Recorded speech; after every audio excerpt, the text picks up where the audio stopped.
Allez, salut les amis, comment vous allez déjà? Waouh, dès qu'on entre, on est tous là. Ça signifie que nous sommes vraiment en attente de l'information. Ça, c'est très bien ça. Alors, salut à tout le monde et puis bonne chance à tous les heureux gagnants de cette nouvelle édition de la Dévéloterie. Je sais qu'il y aura un très long parcours à franchir. Il y aura tellement beaucoup d'histoires et obstacles auxquels on aura à faire face. Mais ça vaut la peine aujourd'hui de venir ici et en discuter autant qu'on peut, avec nos faibles mots, mais on va essayer de faire de notre mieux, de sorte à être aussi explicite qu'on peut, afin de vous donner toutes les informations dont vous avez besoin et au besoin répondre à certaines de vos questions comme toujours. Ok. Alors, déjà, dès que vous êtes là, s'il vous plaît, comme toujours, vous savez ce que vous avez à faire, non? Vous nous laissez vos pouces bleus et puis vous nous dites à partir d'où vous nous suivez aujourd'hui. Alors, bienvenue à tous, partagez le lien. Invitez les amis, qu'il y ait autant de gens qui puissent nous rejoindre aujourd'hui et aussi, rassurez-vous de vous abonner. Comme ça, nous allons agrandir encore notre communauté et on va comme ça partager énormément d'informations sur la suite de ces longs et passionnants parcours de la dévéloterie. Vous savez, venir aux États-Unis, c'est une très grande opportunité. Il y a tellement beaucoup d'opportunités aux États-Unis. Et si tu as la chance d'être sélectionné aujourd'hui, il faut prendre tous les soins possibles afin de très bien traiter les dossiers, afin de très bien faire les suivis pour éviter tout ce qui peut y avoir des négatifs, tout ce qui peut y avoir qui puisse vous exposer dans une certaine mesure jusqu'à vous voir vous retrouver quelque part où on vous refuse les visas. Donc, il faut faire de son mieux à partir de ces moments-ci, d'être très prudent, d'être très conscient de ce que l'on fait, et de ce que l'on veut, afin que l'on ne puisse pas trébucher. Ok, déjà, bienvenue à tout le monde. Déjà, bienvenue à tout le monde. Vos likes, s'il vous plaît, vos likes et vos partages. Partagez, partagez, partagez et partagez encore une fois de plus. Merci à tous d'être là. Alors, aujourd'hui, nous allons parler de quoi? Vous le savez déjà, hein? On va parler de la procédure après avoir été sélectionné. On va mentionner les temps d'attente, combien de temps on attend jusqu'à obtenir son visa. On va y parler, on va également briefer un peu, je crois, quelques petits mots sur l'importance de ton case number. Et ensuite, on va essayer un peu d'effleurer le risque que l'on court de se voir finalement refuser les visas ou la green card. Et on va faire, on va dire un petit mot sur la situation de 2 précédentes éditions de la dévéloterie. Ok, déjà, je souhaite ici bonne chance à tout le monde et puis félicitations à tous ceux qui ont déjà vérifié les résultats et qui ont été comme ça sélectionnés. Alors, c'est parti pour un très long voyage, comme je venais de le dire. On a publié les résultats, nous avons jusqu'au 30 septembre de l'année qui va suivre. Par exemple, ici, nous parlons de la dévéloterie 2022. Cela veut tout simplement dire que c'est parti pour durer pratiquement 18 mois. Pratiquement. Ce qui veut dire, les premières personnes qui ont beaucoup plus de chances se verront accorder les visas au bout de 6 mois. Et d'autres auront à attendre un peu plus jusqu'à 16 mois, je crois. Je parle de 6 mois parce qu'on est aujourd'hui au mois de mai. Les interviews vont commencer au mois d'octobre. Ce qui veut dire qu'on a pris part à la dévéloterie à la période que vous savez. Et nous avons jusqu'au 1er octobre que vont démarrer les premières interviews de l'édition 2022 de la dévéloterie. Alors, cela va partir jusqu'au 30 septembre 2022.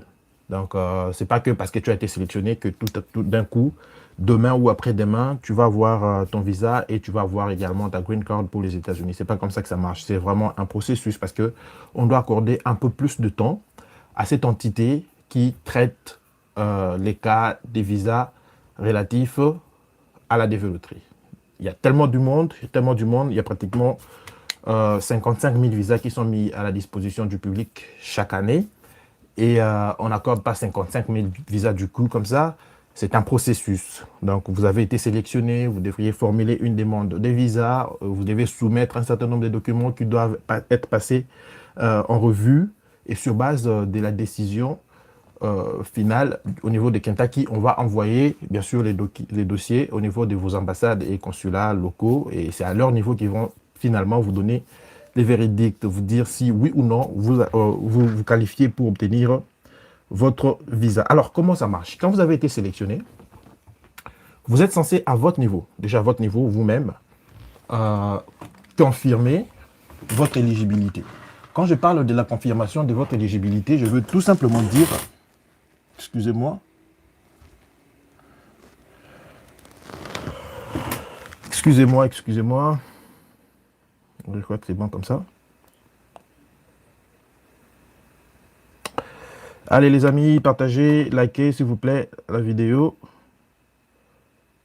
Partagez et likez la vidéo. Partagez et likez la vidéo. Je vois que l'effectif en ligne a un peu baissé. On était un peu plus nombreux au tout début et maintenant là, ça a un peu baissé. Alors, essayez un peu de partager le lien de la vidéo. Comme ça, on va attraper quelques personnes intéressées en cours de route. Comme ça, ils viendront se joindre à nous. Allez, partagez autant que vous pouvez. Partagez.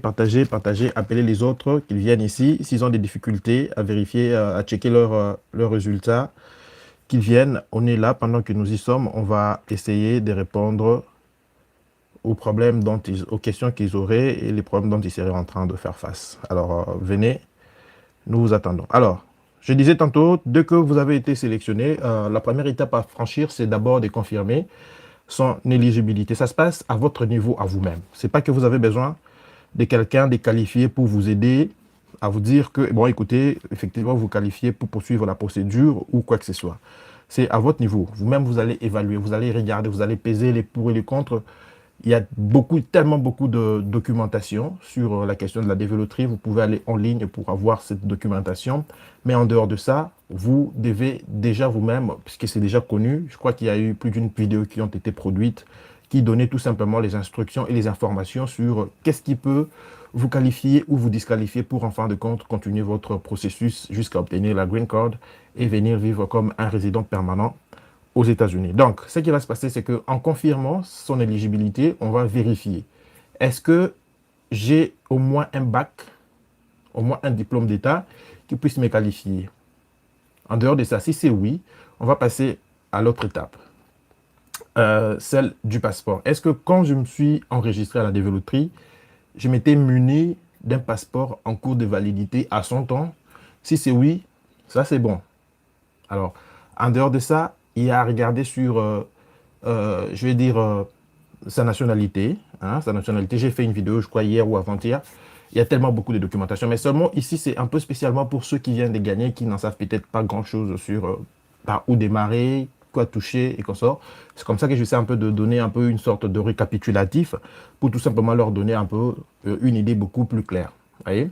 C'est vrai qu'il y a un peu plus des conditions comme ça qui peuvent vous disqualifier à la longue. Mais ici, je suis en train de vous parler essentiellement des conditions qui sont, je vais dire, génériques et basiques. Okay? Après ça, vous devez vérifier, vous rendre compte qu'effectivement, si vous étiez marié en prenant part à la dévéloterie, vous l'avez déjà indiqué que vous étiez marié et que, par exemple, si vous n'étiez pas légalement marié. Et quand on parle de mariage ici, c'est un mariage légal. Ça veut dire qu'un mariage célébré au devant de l'officier de l'état civil.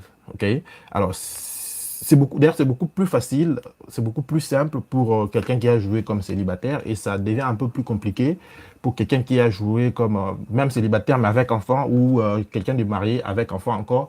Ça devient un peu plus compliqué. Même, vous allez vous rendre compte même de cette différence-là en remplissant même le formulaire des demandes des visas dont on va essayer de parler aussi ici dans quelques minutes. Voyez? Alors, après avoir validé votre éligibilité, c'est alors que vous allez maintenant démarrer la procédure proprement dite. On démarre la procédure proprement dite en quoi faisant? En remplissant un formulaire de demande des visas, qui est ici le formulaire DS 260. Alors, ici, c'est une différence. Quand vous avez été sélectionné comme gagnant de la dévéloterie, cela veut dire que vous allez partir vivre aux États-Unis comme étant un résident permanent. Cela veut dire que vous allez avoir presque les mêmes avantages sociaux que les citoyens américains eux-mêmes. Ça veut dire que vous êtes en droit de faire venir les membres de votre famille directe. vous êtes en droit de vivre de manière permanente aux États-Unis et d'y travailler. Vous êtes en droit de faire... En tout cas, c'est un pays de la liberté, vous savez tout ça. Alors vous avez l'opportunité de vivre et jouir de cette liberté-là que les États-Unis offrent à ses citoyens. Donc vous avez l'opportunité de devenir un citoyen, je veux dire un résident permanent aux États-Unis. Donc vous avez également l'avantage de partir des États-Unis et revenir. Vous pouvez partir en Europe, vous pouvez partir en Asie, en Afrique, partout où vous voulez. Vous allez partir, vous allez revenir. Mais là encore, il y a une petite condition, comme je venais de le dire, c'est à des petites différences près qui vont créer la démarcation entre les citoyens et les résidents permanents. En tout cas, dans la grande majorité, dans la plupart du temps, nous avons tous le même avantages sociaux, les mêmes opportunités que tout le monde aux États-Unis. Par exemple, un résident permanent ne vote pas, par exemple. Un résident permanent n'appartient pas à un parti politique ou un regroupement politique. Ce sont seulement des petites différences comme ça. Et il y a certains boulots, il y a certains types de boulots qui sont réservés aux seuls citoyens des États-Unis. C'est là, par exemple, quand vous travaillez dans des agences gouvernementales, il y a des trucs comme ça où on vous dit, bah, écoutez, ici, on va devoir vérifier votre citoyenneté. Est-ce que vous êtes citoyen américain ou bien vous êtes tout simplement un résident permanent? Et c'est à ce niveau-là que peut-être la différence peut se sentir ou peut encore se créer. Mais du reste, vous avez tous les mêmes opportunités, tous, la plus grande partie, le même bénéfice et les avantages sociaux que même les États-Unis. Alors, quand vous avez à ce niveau-là, vous devez maintenant formuler la demande formelle des visas pour les États-Unis. Ça se passe en remplissant un formulaire qui est ici appelé formulaire DS 260. Ce formulaire-là consiste tout simplement à vous identifier, vous donner des informations, et ça doit être des informations vraies, sincères et vérifiables, qui doivent matcher les informations que vous avez eues à enregistrer en amont. C'est-à-dire en amont, quand vous enregistrez ou quand vous participiez à la dévéloterie. Donc ces informations-là doivent être en tout cas la même chose. Rassurez-vous d'être beaucoup plus regardant, d'être beaucoup plus prudent et attentif en remplissant ces formulaires-là, car un petit gap peut constituer un problème pour toi et on va te refuser les visas. J'ai reçu un certain nombre de questions, des amis et tout. Bon, j'essaie, on va en parler aussi. Il y a ces erreurs-là qui peuvent se corriger et ça ne va pas porter atteinte, en tout cas, à tes chances d'obtenir un visa pour les États-Unis. Mais il y a ces erreurs-là qui sont fatales, qui ne peuvent en tout cas pas se réparer. Il y a probablement des gens qui sont vendeurs de rêves. Ils peuvent vous dire, écoutez, peu importe ces problèmes-là, moi, je peux te résoudre ça, je peux t'aider à surmonter ça, à condition que tu puisses me payer telle somme d'argent et qu'on sort. Rassurez-vous que ce sont des gens qui veulent tout simplement vous arnaquer. Et il y a des c'est quoi là qui peuvent se réparer, il y a des c'est quoi là qui ne peuvent absolument pas se réparer. Vous voyez? Peut-être que vous pouvez vous poser la question de savoir, mais c'est quoi les cas d'une erreur qui peut se réparer à partir du niveau, je vais dire, en remplissant le formulaire des SD160 par exemple. Il y a des erreurs mineures comme une erreur sur l'orthographe de mon nom, sur le passeport et l'orthographe de mon nom dans le formulaire d'enregistrement ou de participation à la dévéloterie. Ces erreurs-là peuvent se corriger. Pas toutes, mais ça peut quand même se corriger parce que ici, par exemple, nous avons déjà un autre élément qui peut attester la validité du nom qui est ici le passeport, qui est aussi une des conditions ou un critère d'éligibilité à la dévéloterie. Si par exemple, en remplissant mon nom, pendant que je prenais part à la dévéloterie, j'ai mis Abra au lieu de Arba, et que sur mon passeport, le nom est repris comme il devait s'y reprendre. Et j'ai quand même un document qui puisse attester qu'ici, il y avait une coquille qui peut se résoudre sans problème. Mais alors, en dehors de ça, il y a des erreurs comme, voilà, je suis marié, mais j'indique que je suis seul. Et le moment où soit je vais dire en processus de divorce, par exemple, mais je dis que je suis célibataire en prenant part à la dévéloterie. Mais lorsque je suis sélectionné, il se fait que, bah, voilà, mon processus de divorce n'est pas conclu et je vais inclure ma femme dans les dossiers pour demander les visas pour les États-Unis. Ça va me poser problème. Ça ne peut pas se corriger. On va carrément me refuser les visas. En dehors de ça, il y a également la région d'appartenance quand on prend part à la dévéloterie. Vous voyez, vous savez que la dévéloterie, on a réparti les régions en 6 groupes. Ouais, il y a la zone Asie, il y a la zone Océanie, Europe, Afrique, Amérique du Nord et Amérique du Sud. Il y a des régions comme ça. Alors, supposons que quelqu'un qui soit né, je donne un exemple d'emblée, qui soit né en Asie, par exemple en Inde ou voilà, en Corée, et que, bon, il s'est fait que, en prenant part à la développerie, cette personne-là, vu que la personne est née en Afrique, c'est vrai qu'il est né des parents coréens, mais le fait de naître en Afrique et que le sol où il a vu le jour, on accorde la nationalité par les droits des sols. Normalement, en prenant part à la développerie, il devait indiquer qu'il est de l'Afrique. Vous voyez? Mais alors, s'il n'a pas indiqué, il a dit qu'il était coréen et que quand il va fournir son birth certificate, l'acte de naissance, on se rend compte que dedans, voilà, il était quelqu'un d'Afrique, mais il a dit qu'il était coréen. Ça va lui porter préjudice. Ça ne peut pas se réparer. Mais par contre, si une erreur comme ça se faisait dans un pays d'une même région, ça peut se réparer. Ça veut dire, là, on était en train de parler de deux cas. Il y a une région Afrique et une autre région Asie. Alors, dans le cas où ce serait dans la même région, ok, je suis né en Afrique et j'indique un autre pays de la même région Afrique, ça peut passer.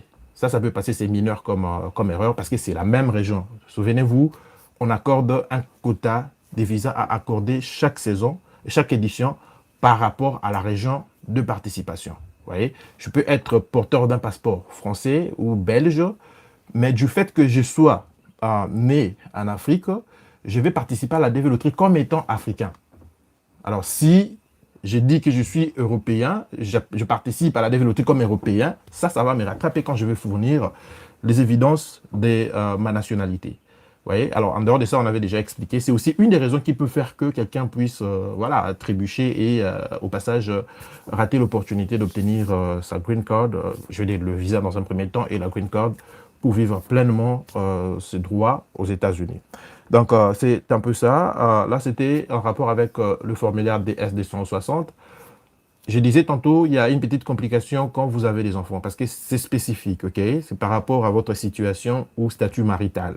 Quand vous êtes marié, vous êtes censé lister votre époux ou votre épouse, et en dehors de ça, si vous avez même des enfants, vous êtes encore censé lister et fournir les informations de vos dépendants, les enfants et tout ce monde-là. Alors que quand on est célibataire et on a participé sans enfants, on n'a qu'à soumettre les informations qui nous concernent, nous et nous seuls. Vous voyez? Donc, ce sont là les petites nuances et tout ça. Mais alors, après qu'on a fini cette procédure-là, de remplir les formulaires DS-260, on, on attend, on va attendre un moment, parce que Kentucky reçoit énormément de cas et qu'il faut traiter. Et déjà, au fait, en ce net moment, nous avons pratiquement 3 éditions de la DV Loterie qui sont en cours.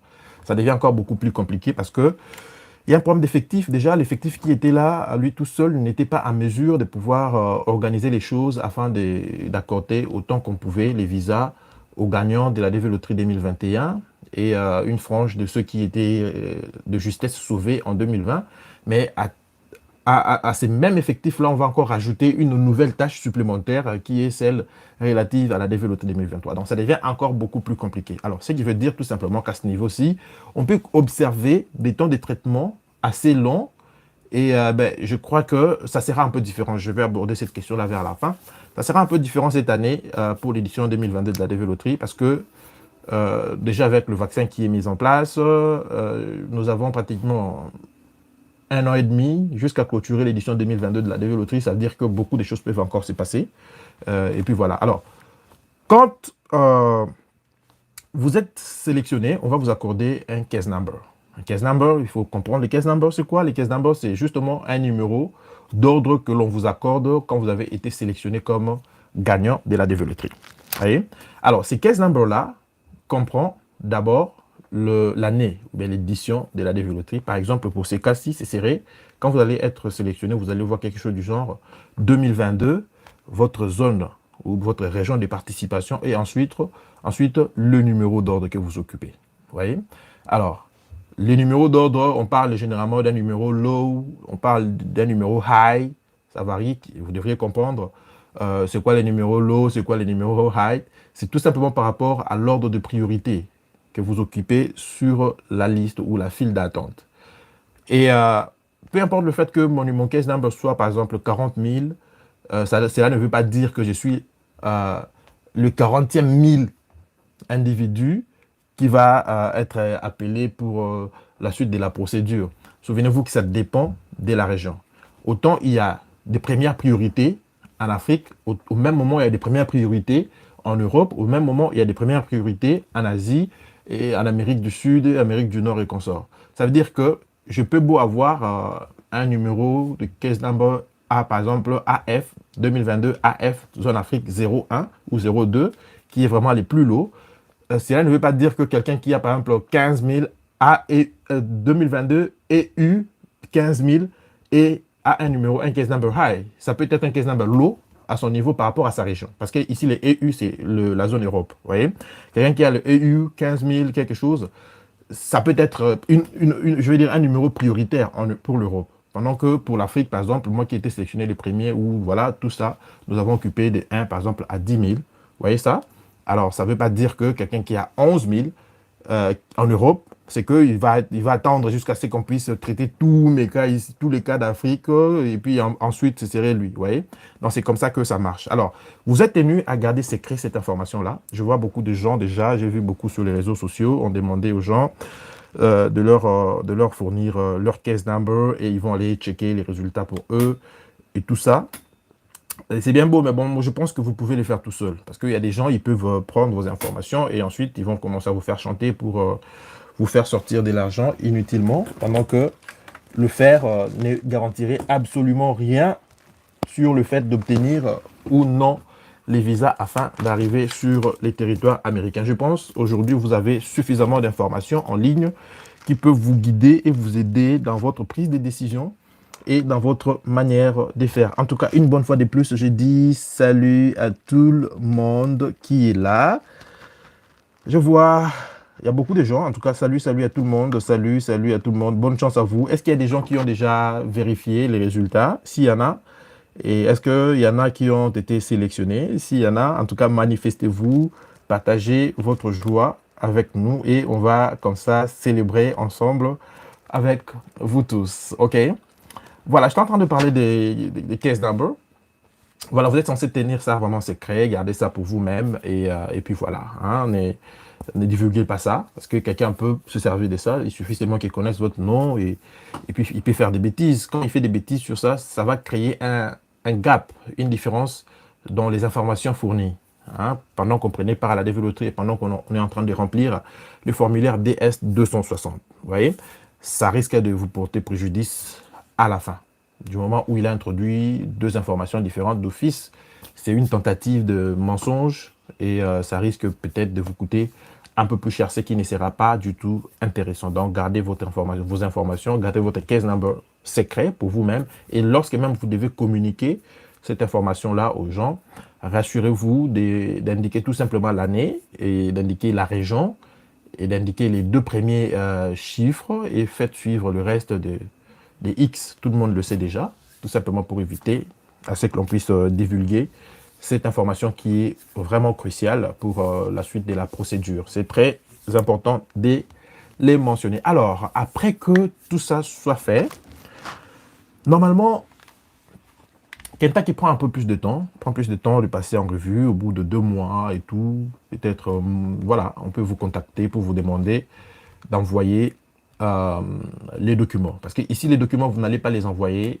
en ordre dispersé, vous n'allez pas les envoyer plus d'une fois, ça veut dire vous envoyez d'abord ici 2, après je vais envoyer 4, ainsi de suite. Donc, il est conseillé et recommandé de rassembler tous les documents nécessaires et les envoyer une seule fois. Vous les envoyez une seule fois, c'est beaucoup mieux et ça va vous faire gagner à vous, c'est beaucoup plus bénéfique pour vous-même. Parce que chaque fois qu'on va travailler sur ton cas, en cas d'ajout ou de correction sur un dossier, ça va retarder tout simplement la procédure, les temps de traitement de ton dossier. Et les perdants, c'est toi. Parce que vous savez, c'est 55 000 visas. Quand on parle de 55 000 visas, ça veut dire, moi qui ai participé à la dévéloterie avec, j'ai déclaré ma femme et mes enfants, si j'arrive à obtenir les visas, et tout le monde derrière moi va aussi obtenir les visas, et tout ce monde-là est compté parmi les 55 000 visas. Vous voyez? Donc, c'est comme ça qu'il faut vraiment mettre toutes les chances de son côté pour éviter de tomber ou de vivre les pires. Donc, c'est très important. Donc, je crois, si, j'espère un peu, j'espère que je me fais comprendre, hein. Si vous avez des questions, en tout cas, jusque-là, vous m'arrêtez, je vais y répondre et puis on va poursuivre. OK? Alors, dès que vous allez recevoir la première la première lettre de notification de la part à Kentucky, parce qu'ici, il faut que je signale, l'entité qui traite des dossiers de la développerie, c'est les Kentucky Consular Center. C'est différent de l'entité qui traite de demandes de visa pour visite, hein, aux États-Unis. Là, on parle de visas non immigrants. C'est également différent de l'entité qui traite des visas pour ceux qui viennent dans le cadre du regroupement familial et consorts. Donc, c'est très important de le savoir. Quand on parle des KCC, comprenez que c'est l'entité en charge des traitements de vos dossiers. Seulement qu'ici, une autre nuance, c'est que KCC ne délibère pas sur le fait que vous allez obtenir les visas ou non. KCC se rassure tout simplement que il a récolté tous les documents nécessaires qu'il va mettre à la disposition de l'ambassade locale pour enfin vous interviewer. Et avant de partir pour votre interview, vous devriez d'abord avoir reçu la première lettre de notification qui va vous demander d'envoyer les différents documents dont nous allons parler juste après ici. Et dès que tout est bien reçu, et voilà, et qu'il y a une disponibilité dans les visas à dispenser, et on va maintenant vous lancer une lettre d'interview. Et après que vous ayez reçu cette lettre d'interview, vous devez normalement aller faire certaines petites, je vais dire, certaines tâches à accomplir avant de partir pour l'interview. Entre autres, vous allez passer vos tests médicaux et ensuite, vous allez partir pour votre interview. Alors, on donne un peu plus de temps, hein. On peut donner jusqu'à 1 mois ou, je vais dire, entre 3 ou 4 semaines à 6 ou 7 semaines. Ça veut dire que ça vous donne suffisamment de temps de vous préparer et de bien vous préparer pour l'interview des visas. Alors, quand on va vous envoyer la note de notification, la première note, là c'est la note pour envoyer les évidences, les documents. Alors, rassurez-vous que vous fournissez les documents dans une langue qui soit, je vais dire, acceptée dans votre région. Ça veut dire la langue officielle de votre région. Si par exemple, vous êtes chez vous, on parle français, vous allez produire ces documents-là en français. Supposons que vous avez fait des études dans une zone où l'on parle par exemple arabe et que vous allez revenir pour passer votre interview chez vous au pays, rassurez-vous de traduire ce document-là en anglais directement parce que l'anglais, c'est la langue de base au fait. Okay? Ça peut être n'importe quelle langue, on peut traduire ça en anglais, surtout quand on traite avec les États-Unis. C'est très important. Alors, quand vous avez envoyé, d'abord pour envoyer les documents, il y a une certaine logique que vous devez respecter ou suivre par rapport à la manière dont vous devez présenter vos documents, par rapport à la manière dont vous devez nommer vos documents et la manière dont les documents doivent être scannés. Donc, il y a une certaine logique. Je crois que je vais partager, après le live, je vais partager le lien qui va vous fournir toutes ces précisions sur la manière dont est censé normalement se présenter votre dossier. Donc, il doit y avoir votre nom, il doit y avoir votre case number sur l'intitulé de votre dossier. Donc, je vais faire ça. Je vais mettre ça au bas de la vidéo sur la description pour vous donner un peu beaucoup plus d'éléments et une idée sur la manière dont vous devriez normalement présenter votre dossier à Kentucky. Un dossier bien présenté vous fait garantir, vous fait gagner aussi en temps parce qu'ils n'auront pas beaucoup de difficultés à se retrouver sur quel document et quel autre document leur a été envoyé. Alors, vous pouvez peut-être vous poser la question de savoir, mais si jamais je suis sélectionné et il s'est fait que je suis du Congo, mais en ce net moment, je me retrouve disons, en Allemagne ou en Croatie, par exemple. Donc, vous n'êtes pas obligé de retourner au pays pour poursuivre la procédure. À moins que vous ayez participé à la développerie et avoir déclaré les membres de votre famille au même moment que vous le faisiez. À moins que ce soit le cas. Si ce n'est pas le cas, vous pouvez continuer la procédure à partir d'où vous vous retrouvez en ce net moment. Ça va dépendre des raisons pour lesquelles vous êtes là-bas. Si c'est juste pour un cas de visite, c'est normal, vous allez retourner chez vous pour poursuivre la procédure. Mais si vous avez changé de lieu de domicile et que vous êtes maintenant en Croatie ou en quel autre pays, je ne sais pas, s'il y a un consulat ou une ambassade des États-Unis dans ces pays-là, vous pouvez continuer la procédure. À partir de là, ça ne pose aucun seul problème. C'est très important de le dire et très important de le savoir car je reçois énormément de questions sur cette histoire-là. Alors, on a déjà abordé la procédure, combien de temps ça prend jusqu'à obtenir des visas. On a parlé de l'importance de ton case number, on a parlé. Et aussi une petite nuance avec le case number. Je crois que j'ai déjà aussi mentionné. C'est pas parce que voilà, je me retrouve 40 000, numéro 40 000, que je dois désespérer et que après moi, il vient 40, 43, 44 ou 45 000. C'est pas dans la même région en fait. Moi, je peux avoir un 40 000 dans la région Afrique, mais après moi, il y a peut-être 2 000 qui se retrouvent dans une autre région et la personne qui vient après, dans 44 ou 45, revient encore en Afrique. C'est un peu comme ça, il y a des petits sauts dans le numéro. C'est pas qu'on respecte, on suit réellement la logique comme ça. Ce qui fait qu'après moi, comme je suis, voilà, j'occupe le 40e rang, je serai impérativement le 40e mille à interviewer. Donc ça dépend. J'avais dit ça, c'est par rapport aux régions et il y a de petits sauts. On peut observer des petits sauts entre deux case numbers, hein. Donc ça vaut la peine de les savoir aussi. Alors, quels sont les risques que l'on court de trouver, d'être rejeté au fait? D'être rejeté, j'ai évoqué une partie au tout début de notre vidéo. Et ici, je vais essayer un peu voilà, de faire quelques petits détails, hein. Il y a un peu plus que 4, il y a un peu plus que ça. Mais bon, là, ce sont des cas un peu plus récurrents. OK? Alors, si vous avez vécu pendant peut-être une période de plus de 6 mois dans un autre territoire, un autre État, vous allez être amené à fournir, parmi les documents que j'avais dit, hein, les documents qu'il fallait envoyer, il y a l'acte de mariage, l'acte de naissance, si vous êtes divorcé, l'acte de divorce, je ne sais pas si c'est les certificats, vous allez produire votre casier judiciaire et évidemment celui de tous les enfants de plus de 16 ans. Et pour l'acte de naissance, c'est tout le monde qui va fournir. Pour l'acte de mariage, ce serait pour vous et votre femme ou bien votre époux, ce serait le même document qui sera partagé pour les deux du moment où ça vous engage tous les deux. Et si vous avez changé de nom, on aura besoin d'un jugement, hein, attestant qu'effectivement, le fait de changer ce nom-là est soutenu sur une base légale. On aura besoin de toutes ces informations-là. Alors, ces mêmes informations que nous fournissons peuvent constituer une sorte d'entrave, ok, qui puisse, voilà, nous faire trébucher et puis voilà, on nous refuse les visas tout simplement. Parce que très généralement, les gens pensent que, bon, écoutez, on va jouer, on n'est pas marié, mais on va dire qu'on est marié, allons-y jouer à la déveloterie. On va indiquer qu'on était marié, je suis ton époux, tu es mon épouse, je joue, je te déclare, tu joues, tu me déclares. Ça marche pour certains cas, mais quelque part aussi, ça rencontre certaines limites, hein.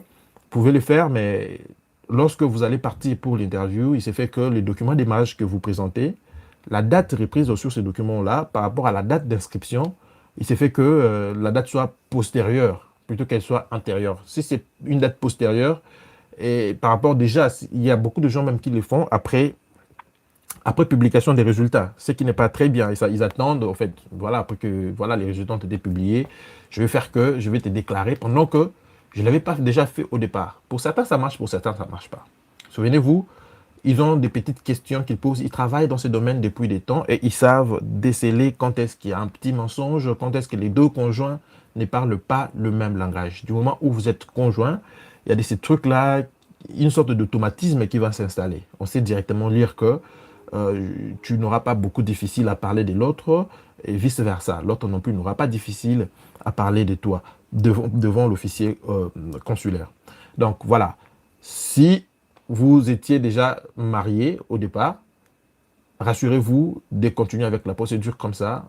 Et quand bien même que vous êtes en instance de divorce, du moment où le divorce n'est pas prononcé et acté, vous demeurez marié. Partez comme ça à l'interview.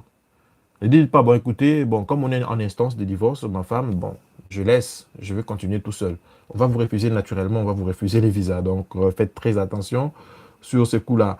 Je parlais des erreurs mineures et ici, il y a au fait l'erreur en rapport avec les noms.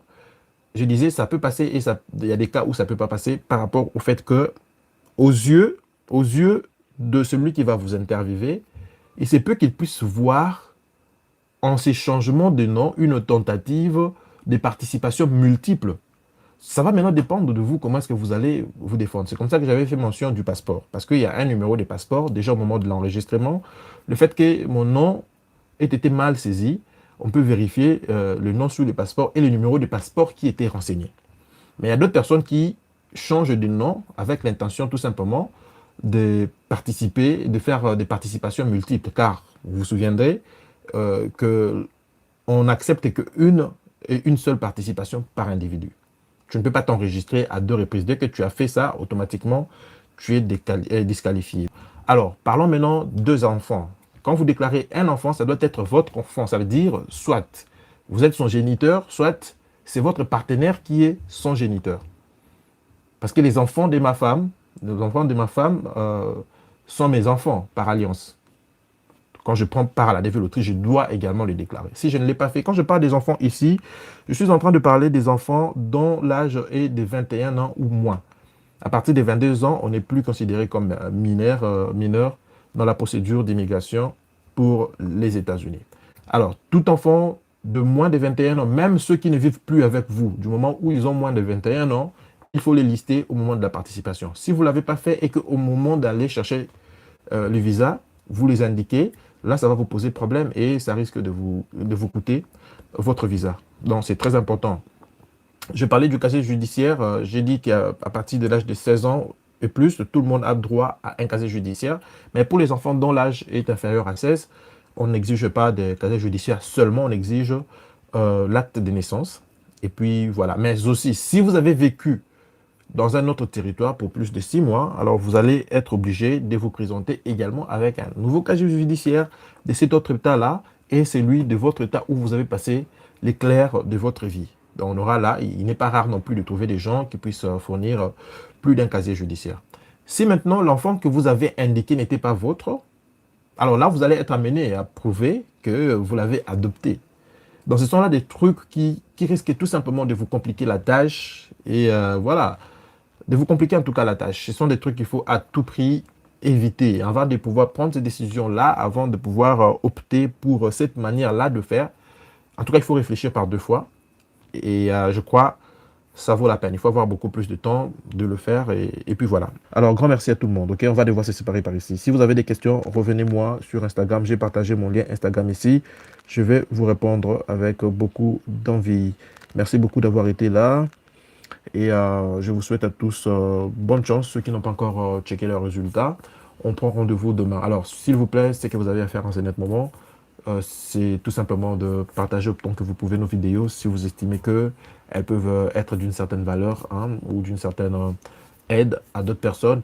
Et aussi, rassurez-vous de vous abonner sur notre chaîne si vous ne l'avez pas encore fait. N'oubliez pas non plus d'activer la cloche de notification. Comme ça, vous allez être alerté chaque fois que nous allons mettre une nouvelle vidéo en ligne. Alors, d'ici là, prenez bien soin de vous et bonne chance. À très bientôt, bye bye.